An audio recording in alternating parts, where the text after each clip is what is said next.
Students, welcome back to my channel. मैं सृष्टि एक बार फिर से स्वागत करती हूँ आपका अपने चैनल में। और कैसे हैं मेरे सारे स्टूडेंट्स? होपफुली सब अच्छे होंगे। और मैंने अपनी प्रीवियसली वीडियो में सरस कहानी की चैप्टर नंबर 2 किस्सा बरसाती ताल का पार्ट 1 पढ़ाया था, और ये वीडियो की पार्ट 2 है, यानी कि वीडियो का पार्ट 2 है, जिसमें मैं आपको पार्ट 2 उसमें जितनी कहानी थी वो पढ़ाऊँगी। तो चलिए पढ़ना स्टार्ट करते हैं। और अगर आपको स्टोरी समझ में आएगी तो प्लीज़ मेरे चैनल को एक लाइक दे दीजिएगा, ठीक है। चलिए गाइस पढ़ना स्टार्ट करते हैं। तो चलिए पढ़ते हैं किस्सा बरसाती ताल का पार्ट 2। स्टूडेंट्स, मैंने आपको यहाँ तक पढ़ा दिया था ना कि कुमुद दिनों के सफ़ेद फूलों को तोड़ लेता था। अब हम यहाँ से पढ़ेंगे एक दिन से, ठीक है। एक दिन मैं जब पहुँचा तो देखा कि भैंसें पानी में मौजूद थी, यानी कि ये जो बॉय था ये रोज़ तालाब जाने लगा, और जब एक बार की बात ये गया तो देखा कि भैंसें थी वो पानी में मौजूद थी। और उनका चारवाहा एक लड़का जो मुझसे आयु में थोड़ा ही बड़ा होगा, यानी कि ये लड़का उस पर बैठा है। वो कह रहा था कि लड़का उसके पीठ पे बैठा था, और आयु मतलब उम्र, वो कह रहा था कि ये लड़का मुझसे उम्र में थोड़ा ही बड़ा होगा। वहाँ तैर रहा था। वह किनारे पर ना लौटकर पास की किसी भैंस की पीठ पर चढ़ जाता और अपने सामने शरीर से भैंस के ऊपर लौटकर गाने लग जाते, यानी कि वो तैरता नहीं पानी, भैंस के ऊपर बैठ जाता और फिर उसके ऊपर उसका शरीर पर सांभलाता और लेट जाता और फिर उसके गाने लगता। जब लड़के ने मुझे देखा कि मैं उसे घूर रहा हूँ, यानी कि लड़के ने उससे देखा जो भैंस बैठ जाता कि ये लड़का पीला वाला जो पहना है ना इसे घूर रहा था, तो फिर वो लड़का मुस्कुराया। उसके सफ़ेद दांत सामने चेहरे में चमक रहे थे, यानी कि जब कोई चीज़ एकदम काला काला उस पर सफ़ेद चीज़ रख दो तो एकदम चमकने लगते हैं। वैसे उसका शरीर पूरा काला था। जैसे ही वो अपना दांत दिखाया तो हंसा तो उसके दांत एकदम चमक रहे थे। मैंने जब उससे बताया कि मैं तैरना नहीं जानता तो उसने मुझे सिखाने का वायदा किया, यानी कि जो पीला कलर का बॉय है इसने ये जो तैर रहा है इसके ऊपर, इससे कहा कि मुझे तैरना नहीं आता, मुझे तैरना सिखा दो। तो फिर इस लड़के ने इसको वादा दिया कि मैं तुम्हें तैरना सिखाऊंगा। अपनी भैंस की पीठ पर से पानी में छलांग लगाकर वह मेरी ओर तैर कर आया, यानी कि लड़का भैंस के ऊपर बैठा था, भैंस के ऊपर से छलांग लगाया और फिर इसके पास आया। मैं अपनी कमीज़ और हाफ पैंट उतारकर पानी में घुस गया और फूलों के आसपास हाथ पाँव मारने लगा, यानी कि ये लड़का पीला वाला अपनी शर्ट पैंट उतारकर पानी में घुस गया और उसके बाद तैरना नहीं आता था, हाथ पाँव सब जगह मार रहा था। लड़के का नाम रामू था और वो मुझे रोज़ाना तैरना सिखाने लगा, यानी कि जो भैंस के ऊपर ये लड़का बैठा था इसका नाम रामू था, और अब ये इसको रोज़ तैरने सिखाने लगा। गर्मी की दोपहर में जब सब सोते हैं तब हम मिलने लगे, यानी कि जब गर्मी रहती थी सब कूलर एसी सब कुछ चला के सो जाते थे तो एकदम ठंडे में, तो इसीलिए फिर दोपहर में ये दोनों मिलते थे और फिर दोनों ये इसको तैरना सिखाता और ये तैरता। शीघ्र ही मैं तालाब में तैरकर रामू के साथ जुगली करती हुई किसी एक भैंस के ऊपर चढ़कर बैठ जाता, यानी कि शीघ्र मतलब जल्दी ही वो तालाब में तैरना सीख गया और रामू के साथ वो भी भैंस के ऊपर बैठ के उससे बातें करता, वो दोनों एकदम अच्छे जुगली करते हैं, मजाक करते। यह भैंस ऐसी लगती मानो दलदल के समुद्र में कोई चट्टान हो, यानी कि पूरा पानी को तो समुद्र कहते हैं और पानी पूरा दलदल से भरा था, और जब उसमें भैंस हो जाती थी चट्टान, तो पानी पे जैसे कोई चट्टान हो। रामू किसान परिवार का था, ये जो लड़का भैंस के ऊपर बैठा है ये ना किसान परिवार से था, मतलब इसके पिता किसान थे और स्कूल गया नहीं था, वो कभी स्कूल नहीं गया था, परंतु उसे लोक कथा तथा पशु पक्षियों के विषय में अच्छी जानकारी थी कि वो स्कूल नहीं गया था, लेकिन फिर भी उससे ये जो लोक कथाएँ होती है और पंछी जानवरों इन सब के बारे में बहुत ही अच्छी जानकारी थी, अच्छी सीख थी इस लड़के को जो भैंस के ऊपर बैठा है। चलिए अब हम नेक्स्ट पेज देखते हैं। मुझे भी भैंसें अच्छी लगती थी। कभी कभी हम दोनों अलग अलग भैंस पर चढ़कर दौड़ लगाया करते। यानी कि ये जो लड़का था पीला कलर का कपड़ा पहन के, उसने कहा कि मुझे भी भैंसें बहुत अच्छी लगती। कभी कभी वो लोग अलग अलग भैंसें बैठ जाते और फिर रेस लगाते पानी में, यानी कि दौड़ लगाते कौन जीता। परंतु भैंस बहुत सुस्त जीव है, इसलिए एक आरामदेह स्थान से दूसरे आरामदेह स्थान तक ही जाती है। यानी कि भैंस एक ऐसी जानवर है जो कि बहुत आरामदेह होती है। वो एक स्थान से जो एक आरामदेह स्थान होता है उससे दूसरे आरामदेह स्थान तक ही बस जाती थी। कभी उनका दौड़ लगाने का मन ना होता तो वहीं लुढ़क पड़ती और हम दलदल और काई में गिर जाते। यानी कि कभी कभी जब भैंसों का दौड़ लगाने का मन ना करता तो भैंसें लुढ़क गिर जाते और फिर जो लड़के रहते दोनों बैठे वो दलदल के पानी में गिर जाते। क्योंकि दौड़ तो गायों को लगानी थी, वो लोग तो उसके ऊपर चढ़ के बैठे हुए थे, तो वो कभी कभी जब नहीं करता तो वो गिर जाती थी। जब मैं निकलता तो मेरे रंग भी काई के कारण हरा हो जाता। यानी कि वो पूरा काई से रंग जाता, हरा हरी काई सी होती है ना, आपने काई देखी होगी, तो एकदम काई जम जाता है जैसे इसमें, वो पूरा एकदम हरा हरा हो गया। ऐसे अवसरों पर मैं गुसल खाने के द्वार से घुसकर नल में नहाने के बाद अपने कपड़े बदल कर ही घर में घुसा। यानी कि ऐसी अवस्था में सबसे पहले वो गुसल खाने, यानी कि बाथरूम को कहते हैं गुसल खाने, जाता और पहले नहाता, फिर कपड़े बदलता, फिर घर में प्रवेश करता था।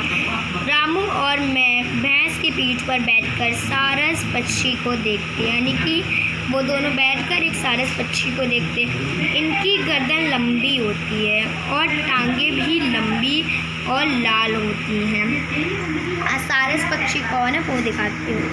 ये है और देखिए इनकी जो वो है गर्दन, ये भी कितनी लंबी है, आप देख सकते हैं कि ये गर्दन कितनी लंबी है और इनकी टांगें भी आप देख सकते हैं कितनी लंबी है। तो अभी यहाँ पिक्चर में ऐसी दिख रही है, वरना आप असलियत में देखो तो ये बहुत ही लंबी होती हैं, टांगें भी लंबी होती है और उनकी जो टांगें भी लंबी और लाल होती हैं, टांगें लाल होती हैं उनकी। कहते हैं सारस आपस में बहुत अच्छे मित्र होते हैं, कहते हैं लोग कि ये दोनों पक्षी आपस में अच्छे मित्र होते हैं। एक को मारा जाए तो उसका साथी हफ्तों तक वहाँ चक्कर काटता रहता है। यानी कि जब एक को कोई मार देता है तो उसका साथी हफ्तों भर उसके चक्कर लगाता रहता। कभी कभी उदासी और गम में मर ही जाता, था। गांव के लोग इन्हें बहुत प्यार करते थे। यानी कि जो गांव के लोग थे जिन्हें बहुत ज़्यादा प्यार देते थे। अगर इनके बच्चे पाले जाए तो अच्छे पालतू बन जाते हैं। यानी कि अगर इनके कोई बच्चे पाले तो वो बहुत ही अच्छे पालतू पक्षी बन जाते हैं, पालतू बन जाते हैं। मेरे दादाजी ने कभी कोई सारस नहीं पाला है। उसने कहा कि मेरे दादाजी ने कभी कोई सारस नहीं पाला था, परंतु उन्होंने बताया था कि ये पालतू कुत्ते जितने ही वफादार होते हैं, अगर कोई इन्हें छोड़े तो भोंपू की तरह आवाज़ करते हैं। यानी कि ये पालतू कुत्ते जब वफादार उतने अच्छे होते हैं, घर की रक्षा करते हैं ना। कुछ लोग पाले होते हैं वफादार कुत्ते, तो जो घर की काफ़ी रक्षा करते हैं, किसी चोर वोर को नहीं घुसने देते। अगर उन्हें कोई छोड़ दे तो वो बहुत तेज से भोंपू की आवाज़ में कस के चिल्लाते। मुझे हमेशा यही लगता कि रामू और मेरे दादाजी दोनों की राय में पशुओं और पक्षियों से हमें अच्छा व्यवहार करना चाहिए। यानी कि उसने कहा कि मेरे रामू और दादाजी पशु पक्षियों को बहुत उनका ज्ञान जानते थे ना, तो उसने कहा कि मुझे भी उनसे अच्छा व्यवहार करना चाहिए और उन्हें मारना नहीं चाहिए, उन्हें कभी भी मारना नहीं चाहिए। और हाँ स्टूडेंट्स, हमें कभी भी किसी पशु या पक्षियों को कभी भी नहीं मारना चाहिए, उन्हें कभी सताना नहीं चाहिए, फिर चाहे वो छोटी सी चींटी ही क्यों ना हो। ओके, दादाजी अक्सर कहते थे हमें सदैव इनका आदर करना चाहिए। यानी कि दादाजी कहते थे कि हमें हमेशा इनकी मतलब इनका आदर करना चाहिए, इनका सम्मान करना चाहिए और पृथ्वी पर इनके जीवित रहने के अधिकार को मान्यता देनी चाहिए, यानी कि जो जीवित पृथ्वी के ऊपर इनकी मान्यता बनानी चाहिए। अब तो हर कहीं इनका रहन दिन पर दिन मुश्किल होता जा रहा है, यानी कि कहीं उनका रहन बहुत मुश्किल होता जा रहा है। लोग मारते भगाते, क्योंकि हम लोग जंगलों का सर्वनाश कर रहे हैं। पशु पक्षियों को तो वृक्षों के ना रहने पर अपना स्थान भी बदलना पड़ता है। आजकल तो ट्री बहुत कट रहे हैं, ट्री की डिस्ट्रक्शन हो रही है। हमें कभी भी ट्री की डिस्ट्रक्शन नहीं करना चाहिए। पेड़ को कभी काटना नहीं चाहिए। अगर हम ये इतने घने अच्छे पेड़ काट देंगे, एक तो हमारी प्रकृति को इतना सुंदर बनाते हैं जो, और अगर हम काट देंगे तो पक्षी कहाँ रहेंगे, उनके लिए मुश्किल हो जाएगा। रामू और मैंने कई गर्म दोपहरियाँ इसी तालाब पर बिताई, यानी कि ये जो रामू और ये दोनों लोग मतलब कई ऐसे गर्मियाँ वाली दोपहर इस तालाब में बिताई थी। हमारी मित्रता को केवल वे भैंसे, मेढक और सारस ही पहचानते थे, यानी कि घर वालों को भी नहीं पता था कि इसका कोई मित्र है। इनकी मित्रता को सिर्फ ये भैंस पहचानते, या फिर ये सारस पहचानता, या वो मेढक, ये सब पहचानते थे और किसी को नहीं पता था, क्योंकि जब सब सो जाते दोपहर में तभी मिलते थे ना, इसीलिए उन्होंने हमें अपने संसार का हिस्सा मान लिया था। यानी कि जो मेढक होते, भैंस, सारस, ये सब सोचते थे कि हाँ ये भी हमारे साथी हैं, ये भी मतलब एकदम हिस्सा मान लिया अपना। उनका संसार वही दलदल भरा आरामदायक ताल था, यानी कि उनका तो यही संसार ही था, दलदल से भरा, वही उनका आरामदायक ताल था, यानी तालाब था। जब मैं वहाँ से चला आया तो उन साथियों और रामू ने यही समझा होगा कि मैं पक्षियों की तरह एक दिन फिर लौट आऊँगा, यानी कि जब वो वहाँ से चला गया तब सब ने सोचा कि एक बार वो फिर वहाँ पर लौट आएगा। और अब हमारी स्टोरी यहीं पर समाप्त होती है, और इनके रचयिता हैं रस्किन बॉन्ड जी हैं, और हमारी स्टोरी ख़त्म हो चुकी है। तो स्टूडेंट्स, कैसी लगी आपको ये स्टोरी?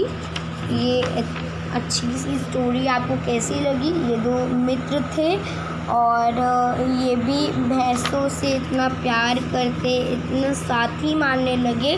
और हाँ स्टूडेंट्स, हमें कभी भी पेड़ वगैरह को नहीं काटना चाहिए, किसी पशुओं को नहीं मारना चाहिए, उन्हें नहीं भगाना चाहिए, हालांकि वो चींटी भी हो, हमें कभी किसी पशुओं को नहीं मारना चाहिए, और हमें ट्री का डिस्ट्रक्शन नहीं करना चाहिए। तो हमारी स्टोरी यहीं पर ख़त्म होती है। और स्टूडेंट्स, इस स्टोरी में आपने ये समझा कि हमें पशु पक्षियों को कभी मारना नहीं चाहिए, उनका भी साथ देना चाहिए और उनसे मित्रता करनी चाहिए। और ये जो दो साथी थे, इन्होंने मित्रता की, एक ने तैरना सिखाया, दूसरे को रेस करते थे, तो इस तरीके से उनका टाइम भी स्पेंड होता था और पशु पक्षियों से उनकी मित्रता भी हो गई है। और यही हमारी मोरल है इस स्टोरी में। तो चलिए, अभी मैं इस वीडियो को एंड करती हूँ। आप सभी से मुलाकात होगी मेरी नेक्स्ट वीडियो में।